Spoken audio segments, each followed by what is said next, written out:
여러분 혹시 배 타보셨어요? 배 한 번도 안 타보셨어요? 자기가 그 한강 말고 좀 바다에서 배를 타봤다. 오, 어디서 어디로 가는 걸 탔어요? 아, 섬 장봉도. 다 장봉도예요 혹시?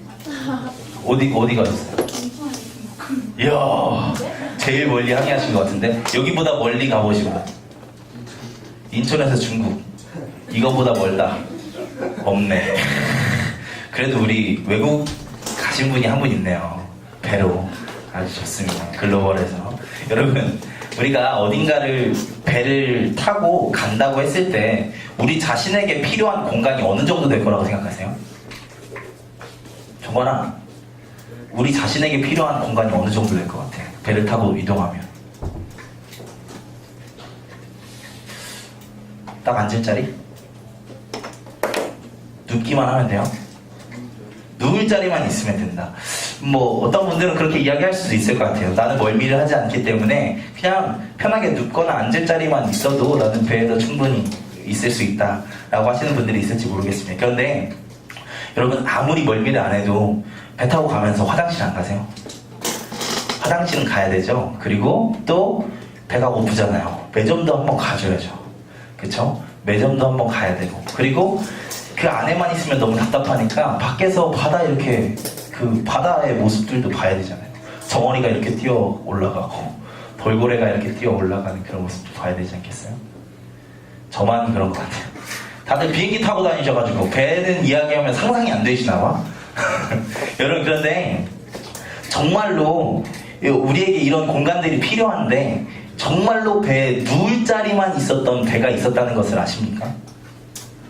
정말로 정말 며칠을 가야 하는 거리를 딱 누워서 갈 수 있도록 설계된 배가 있었습니다. 그 배가 뭘까요?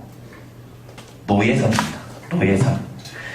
노예선은 정말 사람이 누워서, 그것도 반듯하게 누우면 얼마 눕지 못하니까 비스듬히 누워서 이렇게 엇갈려서 지그재그로 한쪽이 머리를 올렸으면 맞을 보고 있는 사람이 이렇게 다리를 위로 올리고 그렇게 해서 탈 수 있도록 만든 배가 바로 노예선입니다. 엄청나지 않습니까? 아프리카에서 아메리카나 유럽으로 오기까지는 짧게는 몇 주에서 길게는 몇 달, 어쩌면 몇 년까지 걸리는 그 거리를 흑인 노예들은 비스듬하게 누워서 이동을 해야 했다는 것입니다. 그 공간이 얼마나 부족하고 그렇게 밀집되어 있었냐면, 관리하는 사람들이 노예의 상태를 확인하기 위해서 촛불을 들고 이렇게 내려가면 거기에 산소가 없어가지고 촛불이 알아서 그냥 확 꺼졌다고 해요. 그 정도로 꽉 채워가지고 이동을 했다는 것이죠. 먹는 것은 하루에 한 끼가 제공되었고, 당연히 이렇게 누워서만 갈 수 있는 상태였기 때문에 화장실도 이용하기 불가능했기 때문에 그 긴 기간 동안 어떻게 했겠습니까? 그냥 그 자리에서 싸고 다른 사람들도 그 자리에 누워있고, 이런 상태로 몇 달, 몇 년을 갔다는 것이죠. 그래서 생존율이 그렇게 엄청 크진 않았다고 하더라고요. 이런 끔찍한 이야기가 불과 300년 전, 200~300년 전의 이야기입니다. 이런 것을 볼 때 사람 안에 악한 본성이 존재한다는 것은 맞는 것 같습니다. 어떻게 같은 사람을 이렇게 악하게 대할 수 있을까요? 여기에 대해서 성경도 모든 사람이 죄를 범하였음에 하나님의 영광에 이르지 못하더니 라고 이야기를 하고 있습니다. 그렇다면 사람이 이렇게 처음부터 악했을까요? 이 질문에 성경은 하나님이 처음 만드셨던 사람은 그렇지 않았다라고 이야기합니다. 창세기에 처음 창조되어진 인간은 하나님으로부터 세상을 통치하도록 그 권력을 이어받은 존재였습니다. 하나님과 닮은 존재로 창조되었잖아요. 그리고 하나님께서 생육하고 정복하고 다스리라라고 명령을 주셨죠. 하나님께서 인간을 그렇게 창조하셨을 때 하나님이 세상을 다스리신다면 분명히 이렇게 다스리실 것이라는 것을 보여주는 존재로 우리 보고 살아가라고 그렇게 만드시는 것이죠. 그런데 여러분, 그 인간이 도리어 하나님과 같아지려고 했습니다. 그래서 하나님께서 말씀하신 단 하나의 명령을 지키지 않았고 그렇게 하나님을 배반하여서 그것으로 하나님과 단절된 삶을 우리가 지금 살아가고 있는 것이죠. 성경은 바로 여기서 우리 안에 악한 본성이 생겼다라고 이야기를 합니다. 하나님을 통해 세상과 관계를 맺고 또 있었던 우리가 하나님과의 관계가 끊어지면서 세상을 향한 관심 또한 끊어지게 된 것이죠. 그래서 오직 자기 자신의 욕심만을 추구하는 존재가 되어버린 것이 바로 우리라는 것입니다. 하지만 여전히 하나님이 창조하신 대로 세상 가운데 하나님의 통치를 이어갈 수 있는 능력, 그 엄청난 권한, 생각들과 지혜들은 갖고 있는 사람들이 각기 자기에게 좋을 대로 이기적인 삶을 살아가고 있기 때문에 이렇게 세상이 힘들고 어려운 세상이 되었다는 것입니다. 아마 이렇게 이야기하면 실상은 그렇지 않다라고 이야기하시는 분이 있을지 모르겠습니다. 아니, 세상이 이렇게 발전했는데, 사회와 문화가 이렇게 많이 발전해서 살기가 얼마나 좋은 세상이 되었는데 그런 말을 하냐, 그런 원시적인 말을 하냐. 하나님과의 관계 회복이 없이도 충분히 좋은 세상으로 우리는 살아갈 수 있다라고 이야기를 하는 사람들이 있을지도 모르겠습니다. 그런데 여러분, 문화가 그렇게 발전한 미국에서 총기 사고가 일어나서 사람들이 죽었습니다. 정말 얼마 전까지 이렇게 발전해서 한강의 기적이다라고 이야기하는 우리나라에서 정말 말도 안 되는 수많은 불의한 일들이 이루어졌습니다. 세월호는 너무 많이 이야기해서 이제 말씀드리기가 정말 죄송할 정도이고, 얼마 전에는 관악산에서 여중생 집단 구타 사건에 대해서 혹시 들어보셨나요? 지금 청와대 게시판에 열심히 올라가고 있는 글이죠. 그 가운데 정말 제가 충격받았던 것은 그 집단 구타를 한 사람들이 자기들끼리 모여있을 때 뭐라고 이야기했는지 아십니까? 소년은 훈장이지, 우리 정도의 삶에서는 소년 가는 것 정도는 훈장 정도로 해야지 라고 하면서 낄낄댔다는 거예요. 여러분, 정말 사회가 발전하면 더 좋은 세상이 될까요? 사회가 얼마나, 법은 또 얼마나, 문화는 또 얼마나 해야 사람이 살만한 세상이 되겠습니까? 네? 대답 좀 해보세요. 누가 좀 알려주세요. 얼마나 발전해야 돼요? 얼마나? 안타깝지만 이쯤 되어보니까 정말 그런 세상이 존재할 수나 있을까 의심하게 되고, 부정적인 생각과 비관적인 생각들만 하게 되는 것 같습니다. 정말 이 세상에 소망이라는 것이 남아 있을까? 그런데 이렇게 객관적으로 우리의 사회를 바라보면, 우리 자신을 바라보면 정말 비관적이고 괴롭기만 한 세상이지만, 성경은 그럼에도 불구하고 이 세상이 옳은 세상, 살기 좋은 세상이 될 것이라고 이야기를 해줍니다. 하나님이 세상을 이처럼 사랑하사 독생자를 주셨으니, 예수 그리스도를 보내셨고, 그 예수님은 이 땅에서 하나님 나라가 시작되었으며 반드시 완성될 것이라고 말씀해 주셨습니다. 그리고 바울을 통해 믿음으로 말미암아 의롭게 된다고 했던 것처럼, 우리가 예수 그리스도를 믿고 따를 때 우리에게 그렇게 살 수 있는 힘과 의롭게 살기를 원하는 마음이 주어진다고 이야기를 하지 않습니까? 그렇게 하나님께서 이 세상을 완전한 세상으로 결국에는 만들어 가실 것이고, 그 만들어가는 과정 가운데 우리가 그 문제가 많던 우리를 하나님의 능력으로 바꾸어 가시면서 하나님의 위아래에서 이루어지는 엄청난 회복의 역사들을 이루어 가시겠다고 하시는 것이 성경에서 말해주는 하나님 나라의 비전인 것입니다. 그래서 저는 그리스도인으로 살아가는 것이 참 복되고 귀한 길이라고 믿습니다. 물론 그 모든 것이 회복될 천국에 가는 것에 대한 감사함이기도 하지만, 그 죽어야만 갈 수 있는 세상이 아니라 지금 이 세상을 향한 비전이 우리에게 있기 때문에 우리에게 비전이 있다고 생각을 합니다. 바라기는 우리 사랑하는 청년부가 이 귀한 길을 끝까지 함께 걸어가는 사람들이 되기를 소망합니다. 그래서 부활의 첫 열매이신 예수님처럼 부활의 때에 다 같이 하나님 나라에서 만나기를 소망합니다. 오늘 말씀은 앞서 길게 이야기한 것처럼 옳지 않은 세상 가운데 있었던 이야기입니다. 이 시기는 잘 아시는 것처럼 지금과는 비교할 수 없을 정도로 불평등과 정의롭지 못한 것들이 있었던 세상이죠. 오늘 말씀에서는 특별히 가장 기본적인 사건은 그 당시 로마에게는 왕이라고 사실 인정받지는 못했지만 왕의 권력을 가지고 있던 헤롯 대왕의 아들들에게 있었던 파렴치한 사건에서 출발합니다. 여기에서 나오는 그 헤롯은 진짜 이름은 안디바라는 이름을 가지고 있어요. 우리가 헷갈릴 수도 있어서 제가 이름으로 부르겠습니다. 헤롯이라고 부르지 않고. 이 안디바라는 사람이 원래는 결혼한 사람이 있었어요. 다른 나라와 정략적인 결혼을 했었던 부인이 있었거든요. 근데 그 부인을 버리고 자기의 이복 동생인, 이 사람도 헤롯인데 빌립이라는 이름을 가지고 있습니다. 이 빌립의 아내를 빼앗아서 결혼하는 정말 말도 안 되는 사건을 벌이게 됩니다. 아니, 왕위의 권력을 가진 사람이 뭐가 아쉬워서 동생의 아내를 빼앗았을까요? 사실 말씀 전체를 보면 어쩌면 이거는 저희가 개인적인 해석이지만 헤로디아가 어떠한 작업을 쳐가지고, 작업을 쳤다라고 하면 너무 그런가요? 작업을 해서 그 헤로디아에 의해서 주도된 사건이라고 보일 수도 있는 사건입니다. 근데 어쨌든 다시 돌아가서 정상적인 사고라고 한다면 자기 부인 사랑하기에 바빠야 하는 것이지 않겠습니까?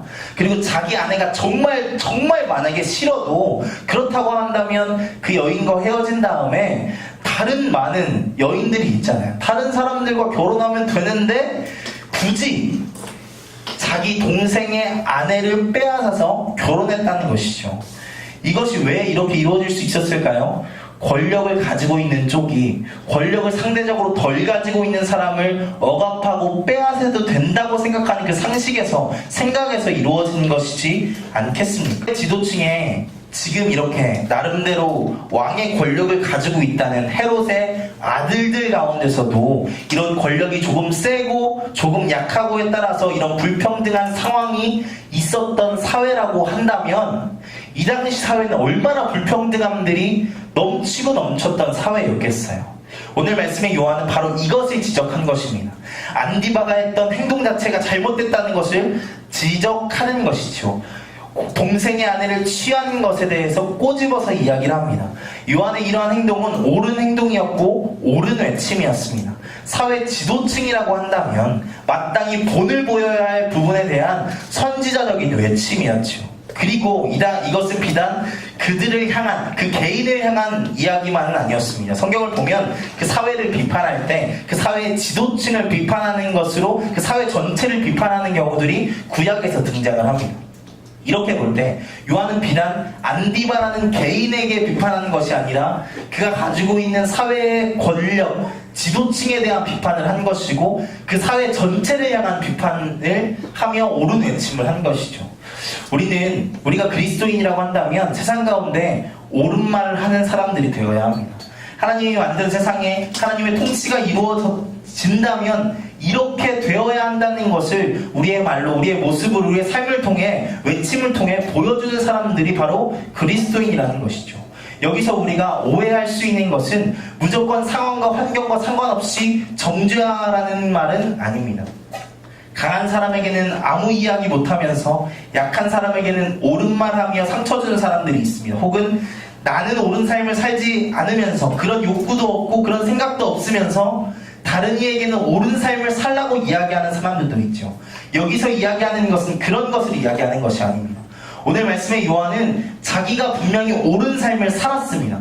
헤롯도 그것을 인정했죠. 또 옳은 이야기를 칼같은 잣대로 약한 사람들에게 이야기하는 사람은 아니었습니다. 여러분, 요한이 성경 어디에서 그 헤롯이나 바리새인 말고 욕한 사람이 있습니까? 요한이 범죄한 여인에게 정죄하는 이야기가 성경에 나오나요? 요한이 가난하여 도둑질한 사람에게 정죄하며 이야기하는 것을 본 적이 있으십니까? 요한이 그렇게 목숨 걸고 싸우려고 했고 정죄하는 것은 오늘 말씀에 정치 권력자였던 헤롯과 그 당시 종교 권력자였던 바리새인들을 향해서 한 것이지 않습니까? 요한은 자기보다 강한 사람들에게 정의롭고 옳은 이야기를 하는 사람들이었습니다. 그리고 이스라엘의 수많은 고통받는 사람들에게는 세례를 통해서 새로운 삶을 살 수 있도록 도와주는 사람이었죠. 사실 성경은 사회에서 일어나는 생계적인 범죄들에 대해서 정죄하지 않습니다. 예수님이 음행한 여인을 돌로 치려는 자들에게서 건져주시고 다른 이야기하지 않으시고 죄짓지 말라고 하고 그냥 돌려보내주시죠. 예수님의 제자들 또한 배고파서 밀밭을 거닐며 그것을 안식일에 베어 먹었는데 그거는 분명히 유대인 사회에서 너무나도 큰 죄악이었는데 예수님은 그것에 대해서 이야기하지 않으시고 오히려 감싸주시죠. 오히려 성경은 가난한 자들을 위하여 밭 한 모퉁이를 남겨놓으라고 이야기를 하고 떨어진 이삭을 줍지 말라고 이야기하지 않습니까? 성경은 불의한 사회에 대해서 분노하고 그 지도층에 대해서 분노하고 그 가운데 괴로워하는 약한 사람들을 불쌍히 여기고 그들과 함께 살아가야 함을 우리에게 이야기해주고 있다는 것입니다. 그런 면에서 요한의 외침은 이와 같은 것입니다. 옳은 세상을 향한 외침이었던 것입니다. 어쩌면 그 약자들의 편에 서서 그들을 이렇게 만든 불의에 맞서고 있는 것입니다.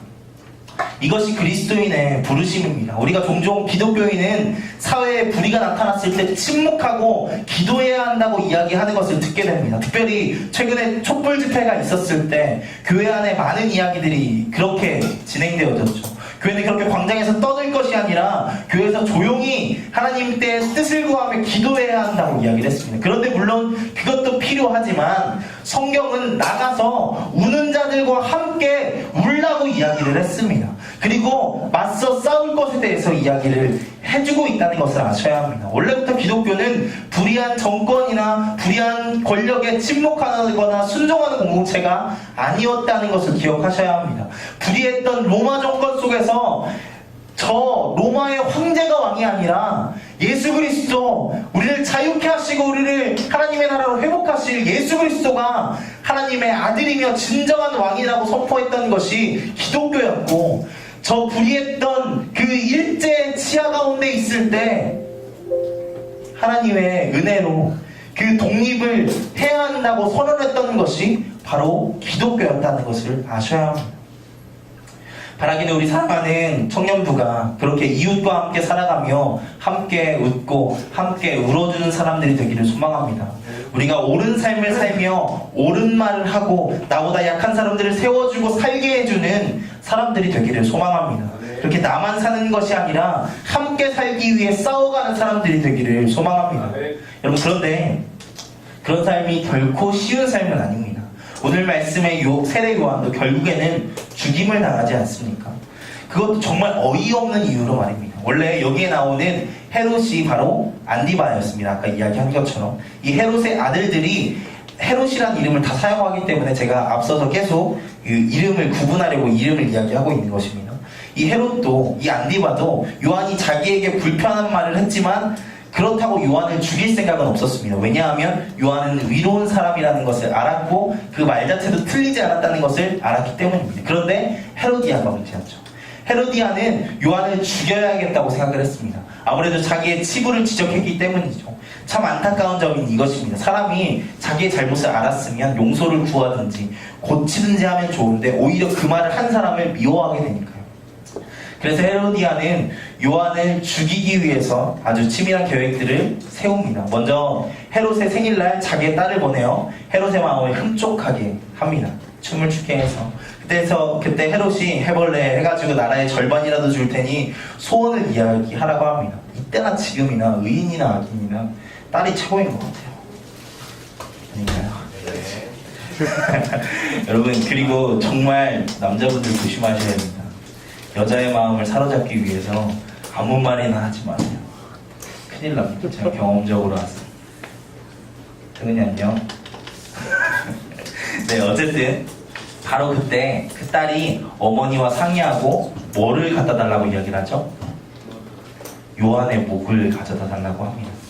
이 얼마나 무서운 소원입니까? 그래서 헤롯이 어쩔 수 없이 요한의 목을 베게 된 것입니다.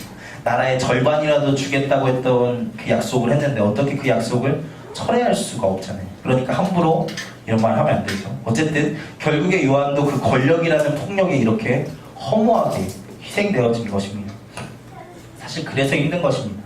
정의롭게 살려고 해도 사실 그로 인해 받는 보상 정도는 기대하지 않더라도 피해는 보지 않아야 하는데 사실 세상은 오히려 피해를 보는 세상이지 않습니까?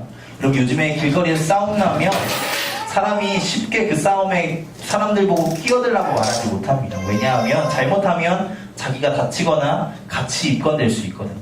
그리고 길 가다가 어떤 사람이 쓰러져도 쉽게 다가가지 못합니다. 왜냐하면 잘못하면 어떠한 불이익이 나에게 올지 모르니까요. 그 사람이 만약에 죽게 되면, 심지어 범죄를 눈앞에 보고도 신고하지 못하는 경우들이 있다고 합니다. 왜냐하면 그 사람이 나중에 신고한 자신에게 보복할까봐, 보복범죄를 당할까봐 말입니다. 그때나 지금이나 의롭게 살고 싶지만 그렇게 살기에는 너무나도 힘든 세상인 것은 확실합니다. 한 가지 사건만 더 이야기할까요? 이번 주에 정말 충격적인 기사를 한 가지 보았습니다. 구급차가 심정지 환자를 이송하고 있었습니다. 그래서 정말 빨리 이동을 하고 있었고, 빨리 가다 보니까 사거리에서 빨간불인데도 지나가야 하는 상황이 됐죠. 그래서 빨리 지나가는데 그 구급차를 보지 못하고 다른 스타렉스가 그 구급차를 옆을 친 거예요. 그래서 구급차가 전복되어지고, 거기에 CCTV에 다 나왔는데 차 안에 CCTV와 차 밖에 CCTV가 다 공개됐는데 구급대원들이 날아가는 장면이 나옵니다. 차 밖으로 막 튕겨져 나가요. 근데 튕겨져 나갔는데 그럼에도 불구하고, 그러면 자기도 아파서 누워 있어야 되잖아요. 근데 구급대원들이 기어가서 그 심정지 환자에게 계속해서 CPR을 하려고 하는, 심폐소생술을 하려고 하는 장면이 CCTV에 찍힌 걸 봤습니다. 그런데 여러분, 정말 통탄할 일이 무엇인지 아십니까? 구급차가 빨간불에서 그렇게 건너는 것이 법적으로 가능하지만 만약에 사고가 나게 되면 그 법적 책임을 구급대원이 지어야 한다고 이야기를 합니다. 심지어 만약에 그 응급 환자였던 그 심정지 환자가 죽게 되면 그 책임 또한 물어야 한다고 이야기를 하더라고요. 여러분, 물론 그 법이 그렇게 된 데는 분명히 그럴 만한 이유가 있을 것입니다. 뭐 구급차라고 위급 상황도 아닌데 사이렌 켜고 빨간불에 막 지나다니면 안 되잖아요. 그런데 이건 좀 아니지 않습니까? 아무래도 법이 그렇게 되어 있기 때문에 그 구급대원은 처벌을 피할 수 없을 것 같긴 합니다. 제가 마지막으로 봤던 기사가 불구속 입건됐다라는 것만 봤거든요. 이런 상황들을 볼 때 정말 그렇게 의롭게 사는 것이 어렵다는 것을 생각하게 됩니다. 상황이 이러한데 우리는 그럼에도 옳은 삶을 살며 옳은 말을 하는 사람으로 살아가야 하는 것일까요? 아무것도 바뀌지 않고 나만 피해를 볼 수도 있는데 말입니다. 그런데 오늘 말씀에 참 이상한 것이 하나 등장하는 것을 아십니까? 그것은 요한을 죽이는 것은 헤롯인데 오히려 그 가운데 헤롯이 더 두려워하고 있다는 것입니다. 오늘 말씀을 보면 헤롯은 예수님이 유명해지자 그 소식을 들으면 이런 일은 세례 요한이 죽은 자 가운데서 살아났기 때문에 할 수 있는 일이라고 2번이나 두려워하며 이야기를 합니다. 이 고백을 보면 불의하게 죽인 자는 오히려 두려워하며 떨고 있고, 죽은 사람은 그 죽인 자의 고백 속에서 살아있거나 살아날 것이 완벽하게 예정되어 있는 것으로 드러나고 있지 않습니까? 이렇게 옳은 삶을 살아가며 옳은 세상을 꿈꾸던 요한은 결국 죽임을 당했습니다. 하지만 마가는 이 요한이 여전히 살아있음을, 그리고 반드시 살아날 것임을 이 헤롯의 입을 통해서 고백하게 하고 있는 것입니다. 죽인 사람은 죽은 것 같이 두려워하고 죽은 사람은 부활하게 될 것을 우리에게 보여주고 있는 것이죠. 이것이 우리가 이 땅 가운데서 고단하고 힘들어도 옳은 삶을 살아갈 수 있는 이유입니다. 하나님은 의로운 삶을 살아가는 사람들의 삶을 반드시 갚아주시고 책임져 주실 것이기 때문입니다. 하나님은 의로운 자의 죽음을 반드시 부활로 회복시켜 주실 것이기 때문입니다. 할렐루야. 네. 할렐루야. 네. 나 살기도 바쁜데 너무 거창한 삶에 대해서 이야기하는 것 아니냐고 이야기하실지 모르겠습니다. 하지만 죄송하지만 그게 그리스도인의 삶입니다. 나 혼자 복받고, 나 혼자 자아성찰하고, 나 혼자 별일 없이 살고, 내 사업 번창하고, 내가 꿈을 이루는 것이 하나님의 뜻을 찾는 것이 아니라 나를 통해서, 나도 또한 하나님으로 인해서 나도 행복하고, 나를 통해서 이웃이 나를 통해서, 세상이 나를 통해서 이롭게 되어지는 것, 옳은 세상으로 조금이나마 움직이는 것이 바로 하나님의 뜻이라는 것입니다. 안타까운 것은 그런 건강하고 옳은 삶을 생각하는 그리스도인들이 다 지도층에 있으면 참 삶이 많이 바뀔 것 같은데 참 안타깝게도 그렇지는 못한 것 같습니다. 어떤 사회를 바꿀 때 사람의 상황 가운데 그것을 바꿀 수 있는 위치에 그리스도인들이 확실히 있었던 적이 그렇게 많지는 않은 것 같아요. 그리고 사실 우리 또한 그렇지 않습니까? 어쩌면 사회적 약자로서 살아가고 있는 우린 청년들이잖아요. 우리 자신에게 이런 메시지가 무겁게만 느껴질 것 같아서 참 두렵긴 합니다. 하지만 여러분, 그럼에도 이것을 꼭 기억하시기 바랍니다. 우리에게 그럼에도 소망이 있는 것은 반드시 하나님께서 갚아주시고 회복해 주신다는 그 약속이 있기 때문입니다.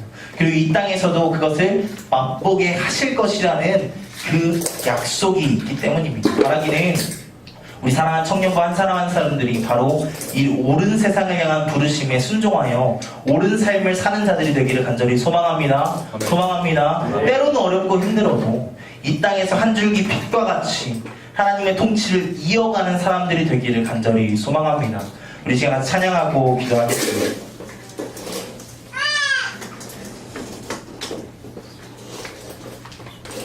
우리는 죽기까지 옳은 말을 하며 죽기까지 옳은 삶을 살아가야 하는 삶으로 부르심을 받은 그리스도인입니다.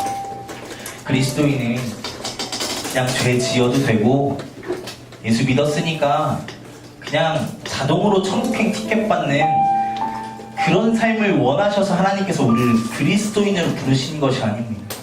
세상을 아름다운 뜻으로 창조하셨던 하나님이 사람 때문에 가슴 아파하셨지만 그 사람을 회복하셔서 이 세상을 회복하실 것이라는 그 비전을 품고 예수 그리스도를 이 땅에 보내셔서 우리를 하나님의 자녀로 회복시키시고 원래 하나님이 만드셨던 그 뜻대로 우리를 회복하시기 위해서 예수 그리스도를 통해서 우리의 죄를 담당하게 하신 것이지 않겠습니까?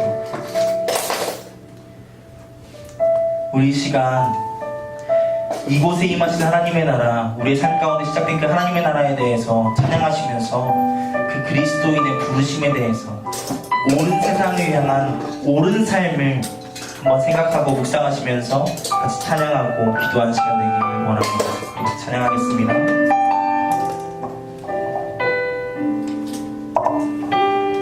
이곳에 임하신 이곳에 임하신 하나님 나라 가난한 마음으로 바라보리라.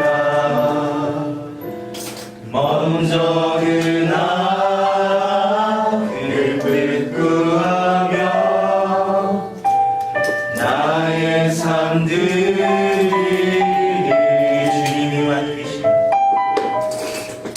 주님이 맡기신 하나님 나라 믿음의 눈으로 바라보리라.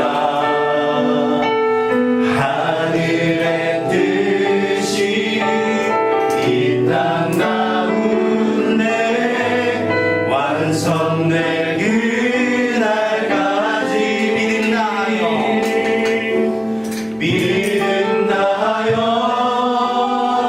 그 위에 서리라. 하나님의 나라는 무너지지 않으리. 믿음나여 그 나라 세워가리라. 주님 곧 오실 때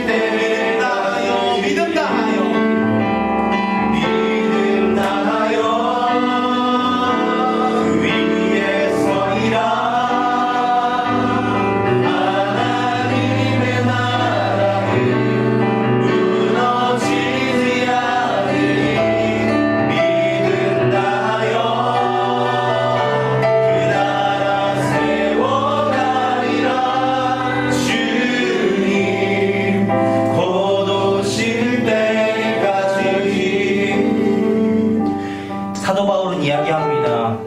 우리가 구원받았다고 한다면 의롭게 살게 될 것인데 우리가 의로움으로 살아가게 될 것인데 그것은 하나님께서 성령의 능력을 주셔서 우리가 그렇게 살아갈 수 있도록 도우실 것이라고 이야기를 합니다.